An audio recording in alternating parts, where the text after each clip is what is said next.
What's up, everybody? This is Grant at Cause Artist. In episode 205 of the Disruptors for Good podcast, I speak with Braverman, the founder of EcoWave Power, about her journey in the renewable energy industry and the potential of wave power. In the episode, Ina shares her inspiration for starting EcoWave Power, which stemmed from her personal experience with the Chernobyl nuclear disaster. She explains the concept of wave power and its advantages over other renewable energy sources. Ina also discusses the challenges of scaling wave power, including regulatory hurdles and funding limitations. She emphasizes the importance of policy support for the commercialization of wave energy. The conversation concludes with a discussion on the future goals and successes of EcoWave Power. When you get a chance, please share, rate, and subscribe. Now, let's get into the episode. Well, thank you so much, Ina, for joining me today. Very excited to chat about your journey. Read a little bit about why you started EcoWave Power and sort of your upbringing. And it's pretty amazing that you launched a public company at 24 is pretty remarkable.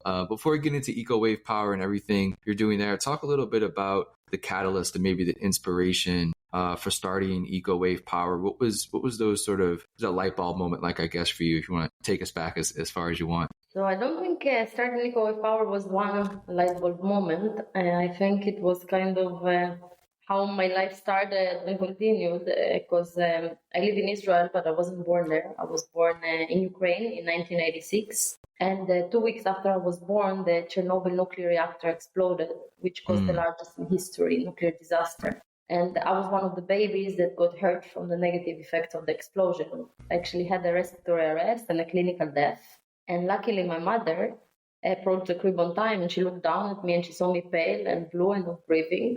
And she gave me mouth-to-mouth resuscitation until the ambulance came and saved my life. So I got a second chance in life. I don't remember any of it because obviously I was a baby. But, every time we were having family dinners or events, everybody would keep saying, like, wow, that's so cool. You died and then you kind of came back to life and you got a second chance in life. So I really grew up feeling like, wow, maybe I'm special. Maybe I need to make some sort of change or make some impact on the world, because I didn't just get a second chance in life for no reason.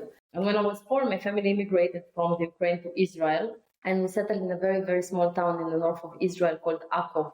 And, I still kept having this feeling that I want to make a change and impact, but it's a super small town. It didn't even have a cinema or stuff that are used today.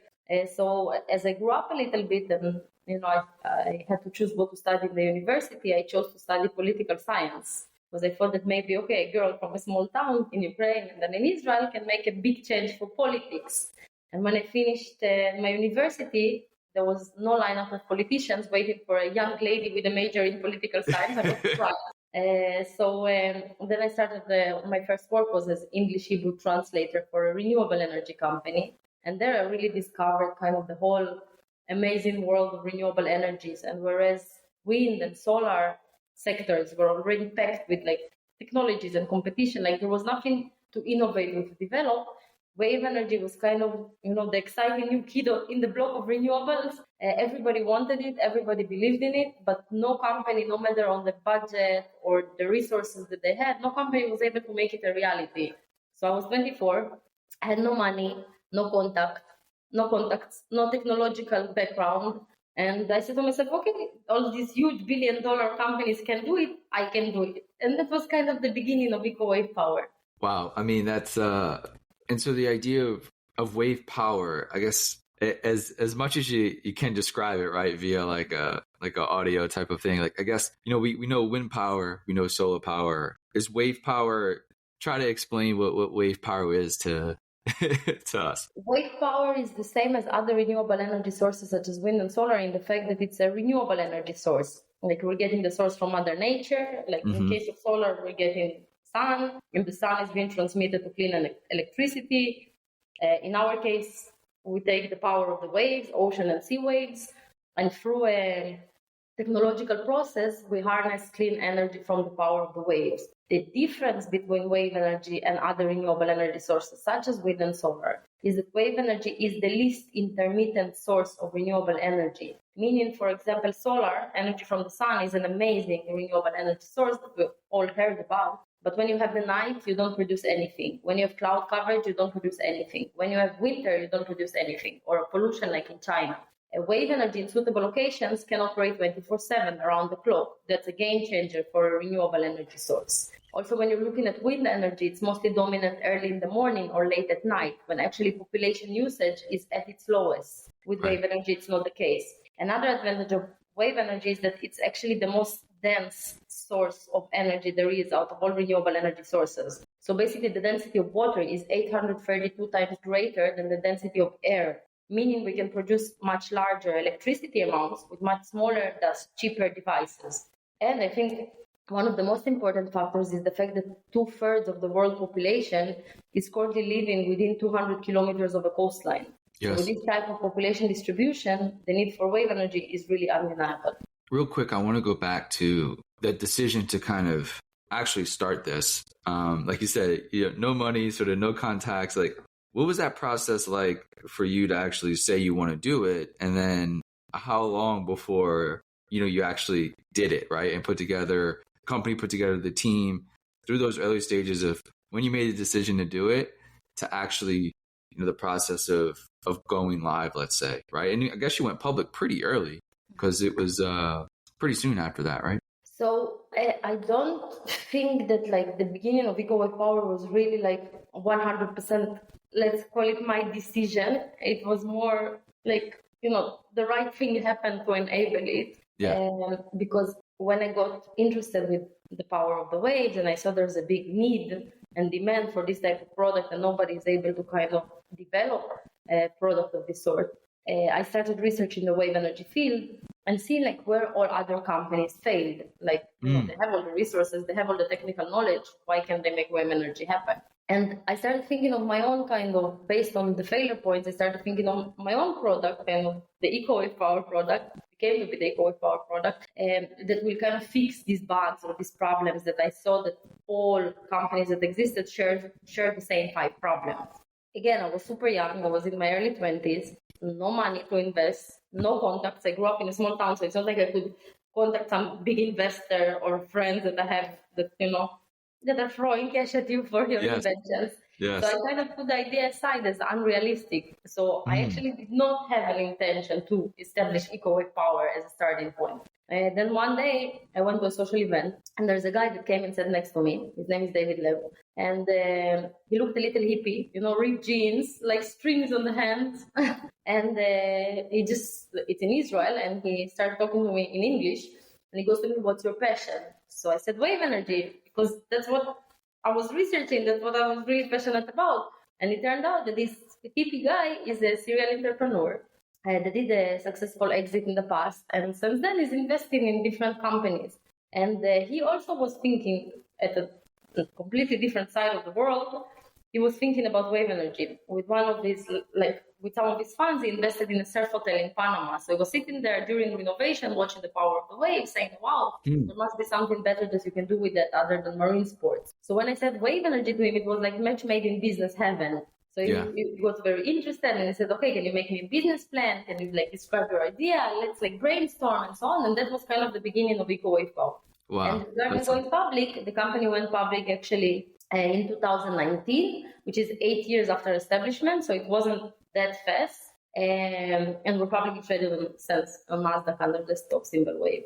What was that, I guess, that the process like of, developing the business plan and going through that process? I think that the great advantage of being young is that you're very naive, right? You believe that you could do things that you wouldn't think are possible later in life. So going through that process of even just building development, building the business plan, at this point, I guess you had research, or you had how long was the product after you sort of, maybe got a little bit of funding, did the business plan? How long was that before then you had a product in, let's say, the field, right? Actually capturing energy. The business plan that I've made, again, remember it was in my early 20s and I don't come from the business world. So when David requested me to submit him a business plan for the idea, I went to Google and I typed how to prepare a business plan. Preferably as we all do. And so I made a business plan with some assumptions, from a research that I found online. The first product that we implemented was 6 months later. From the moment of the business plan, it was Okay. a real condition. We did basically wave pool testing in Ukraine, in the hydromechanical institute in Ukraine. And then from wave pool testing, a few months later, we went over first real conditions testing. And the first real condition testing that we did was back then Ukraine. Right now it's unclear, was in Crimean Peninsula, which became since there kind of a problematic territory on the Black Sea. So that's where we actually deployed the first real conditions installation. And the choice to really do the first experiments in Ukraine was I was born there, and I knew that the costs of engineering there are much lower, whereas the engineering level is high. So that was the reasoning for doing the first test and development there, is in order to save funds until we actually know that the product works. It looks like, just from like the videos and sort of the imagery, is that with wave power, you don't need these massive sort of construction elements that go into like solar panels, right? These are sort of, you need a lot of space. You know, you have these large panels, they have to be built. Same with wind power. You have these big, tall alien spaceship like turbines, right? And, you know, those get bad over time, and then you got to replace them. And then where do those things go? And so there's big construction costs there. But it seems like with the wave energy part, there's not this big sort of construction hurdle that you have to reach in the manufacturing part. It's just really, you develop the part where you kind of harnessed it, and then it goes to that technology aspect after the energy, so the waves sort of capture the energy. I guess my question is, what can it produce compared, like we talked about solar and wind, maybe do a comparison of like a day, right? Like what can wind energy produce comparable to like, you know, wind and solar, and then how long can it be harnessed and then actually put on the grid? I guess just walk us through the process of. So I'll address it in a few segments. First of all, you're right. The technology that we developed is very kind of simple and straightforward. We don't need this huge construction like you're seeing, like the wind towers, you know, that are holding the turbines. The reason is that we chose to connect to existing man-made structures such as piers, breakwaters, jetties. So we're taking something that is already there, that's already existent, and we're just connecting our floaters to the external part of that marine structures. So we're not basically harming the environment in any way, because we're not putting a new presence on the seabed. We're just connecting to this bulky, huge cement structure, which is not prime real estate. It's just used for breaking the waves and protecting coastal and port population or activities. It's definitely simpler than those technologies, and that's kind of, I think, was the good part in the development of EcoWave Power, because if you look at our competitors and what basically the other companies in the wave energy field did, they went into the offshore, which was 4 or 5 kilometers into the sea. And then what they had to build in the middle of the sea or the ocean was much more complex than any wind or solar installation, because they needed ships and divers and underwater mooring and cables and try to operate and maintain something in the middle of the sea. So they had a lot of survivability problems. So we kind of solved that aspect and made it easier. Now, in terms of generation of different technologies, it's difficult to compare it like that, because it's really dependent on the location in the world that you're in. Because some countries in the world are very rich with the sun resources. Some don't have the sun at all, and they have super strong wind, and some have wind and waves and sun, and like it's a combination of all. And even though not objective, like I'm a big supporter of wave energy, obviously, according to the World Energy Council, wave energy can generate twice the amount of electricity that the world produces now. I do think that the solution for the world, decarbonization, or the solution for the climate change and everything bad that we're seeing right now in the world, is a combination of all renewable energy sources together. Only then you will be able to have like 100% clean grid or 100% clean environment. I guess when you talk about scale, because like you said, a lot of the world lives within a couple hundred miles of water or coastline of some sort. I guess, what are the hurdles right now? I'm glad to say, glad and not glad, let's say that the challenges that are out there for wave energy is not mostly technological, because the technology is pretty simple and straightforward. The main challenges for wave energy is really regulatory, because wave energy is a new type of renewable energy. So many of the countries do not have any policies, laws, licensing pathways, anything that's necessary to actually deploy a project. So it happens that basically sometimes we get approached by a port or by a coastal municipality or a government saying, wow, we're so excited, we love your technology, come and deploy it. And then we say, great, like, what do we have to do to deploy? Which licenses do we have to submit? And they say, we don't know. And then they start legislating. So it can take us as little as 6 months to build, let's say, a pilot project or a first project, and as long as 2, 3, 4 years to get the legislation in place. Because it's long, it's bureaucratic. So that's a gap that definitely has to be closed in order to enable the commercialization of wave energy. And the second challenge is, I would definitely say, funding, but not in its traditional sense, because when we were out there as a startup developing the product, we have a lot of R&D grants, develop the first pilot, do a feasibility study, check your formula. So for that, there's a lot of grants available. But for actually when you're entering the scaling up of the technology, when you're ready to build big scale in a new technology, that's when the funding is not available. Because on the one hand, you're out of the startup mode, so R&D grants do not necessarily apply. On the other hand, you're still not an established power company with thousands of megawatts installed all over the world. So you're kind of in between, and it's even called a bit value of death for companies, because they finish the development of the product, but they're not big enough to get, let's say, debt financing from banks, in a large size to enable construction of multiple power stations. So that's the second thing that really has to be solved for wave energy to commercialize. It seems like policy is one of the biggest parts of all this. At least here in America, wind and solar get tons of subsidies to develop the technology, to install it. And so there is this, like you said, a couple decades long policy base that has been built up. And then we just, we have built a bill that was just passed, last year, where a lot of commitment is going to renewable energy and to get all these different technologies on the grid. So when you put your policy hat on, is there parts of the world that are sort of getting it right? Is Israel's policy, or parts of Europe or the US, are there places getting it right where they look at it, they understand it, they say, hey, let's write policy around this to where you can innovate quickly for this renewable energy source? So about locations that are getting it right, I would definitely say California. We are about to launch our first US-based wave energy installation in the port of Los Angeles in California, and we work together with Alta Sea, which is kind of a blue hub in the port of LA, and assisted them and the government of California in drafting a dedicated wave energy legislation, SB 605, which a few months ago was actually signed into law by Governor Newsom, which I think is the first kind of wave energy law in the United States that I know of. Currently, we're also working with the legislators in the state of New Jersey who wanted to pass similar wave energy policy to enable also the commercialization of wave energy. So I would definitely say that it's a step in the right direction. I would also like to point out Gibraltar. Gibraltar is the first place in the world where we built a grid-connected power station. They're the first one that enabled us to connect this kind of new source, which might be scary, to the actual national electrical grid.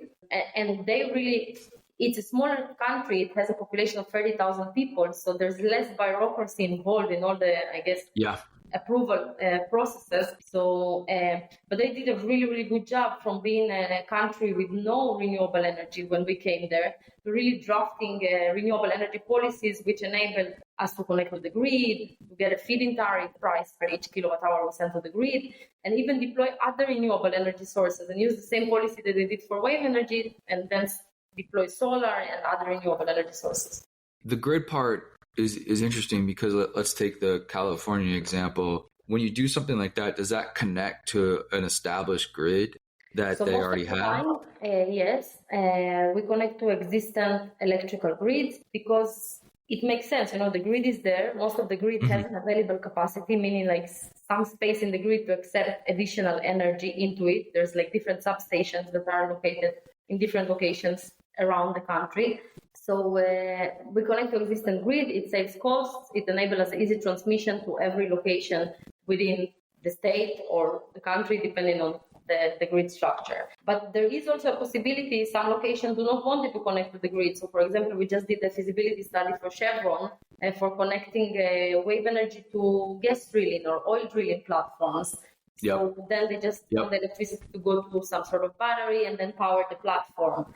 So you have also different off-grid applications for islands, for oil platforms, for remote locations, maybe for army usage. Yeah, that seems to be, you could probably power certain islands just with wave energy, or ironically oil rigs. That would be cool. That would be good branding for both, the oil industry and the renewable energy industry to kind of come together power the the oil drills with renewable energy. Oil, gas, coal, all the traditional polluting energy sources are definitely something that has to slowly or gradually fade out from the world.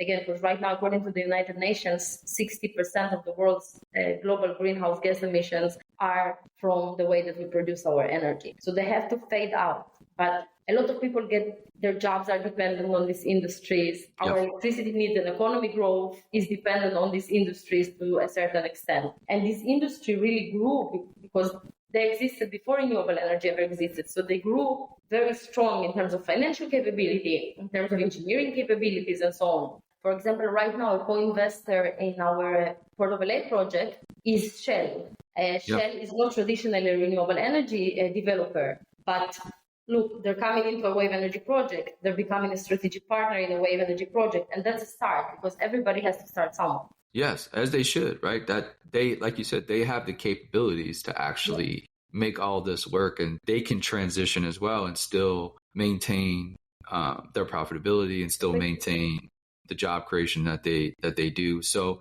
there is a path, I think. It's a long one, right? Yeah. It's a long path that takes a while, and they still have to, like you still have to cater to shareholders at the end of the day, and that's the difficult transition that they have is keeping stock price high while transitioning to a renewable way of their business, because they just won't exist, right, in 100 years unless they make the transition themselves. I think you're right that you're saying that it takes time, but I think really specifically renewable energy industry, and I'm talking about all types, solar, wind, wave, tidal, whatever there is taking longer. Although renewable energy is high on the agenda, we see it on the news, we hear it from the United Nations, we hear it from our government saying, I will come and I'll do more renewable and invest more in the green and in the impactful. In the real life, there's not really an urgency, because it's not like you cut everybody from electricity. And even if people are seeing like that, in Brazil there's big fires or there's a typhoon or hurricane somewhere that is like derived from climate change, like it's a one-time event that is being kind of, people saying, who knows, maybe it's related to climate change, maybe it's not. Unfortunately, the sad truth is, like, if I'm developing right now an app, a game or an AI chip, most likely it will like commercialize faster than renewable energy. Although renewable energy, there should be much more urgency. And it's interesting that sometimes when you don't get a problem with large visuals and sound effects, it doesn't seem like a big problem. I'll give you an example. We started the interview with the fact that I was born, and 2 weeks after the Chernobyl nuclear reactor exploded.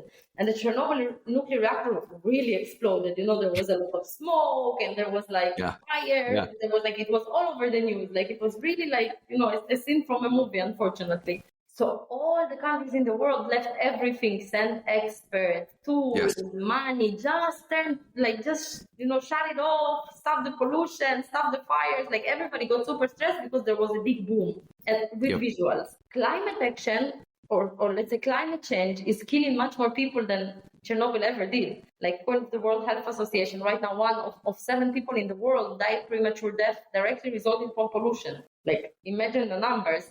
And yes, because it does not come with all the sound effects and visuals, it's not being taken as seriously.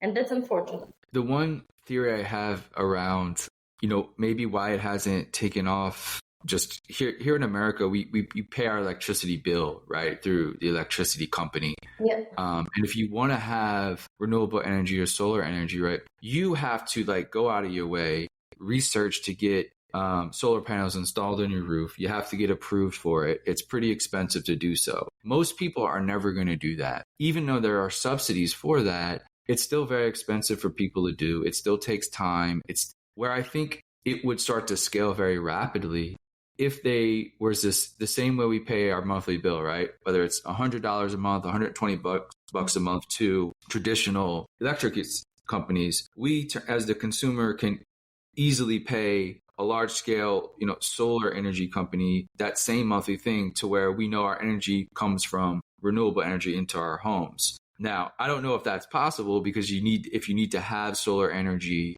or solar panels on your roof to do that, or if a large offsite solar panel area can capture that and harness that energy and then send it to local housing around that grid. To me, that was the way that we could scale this, because consumers will easily understand that, oh, I pay a monthly bill. My energy now comes from the solar grid that is 25 miles away. They can understand that. It's easy to pay.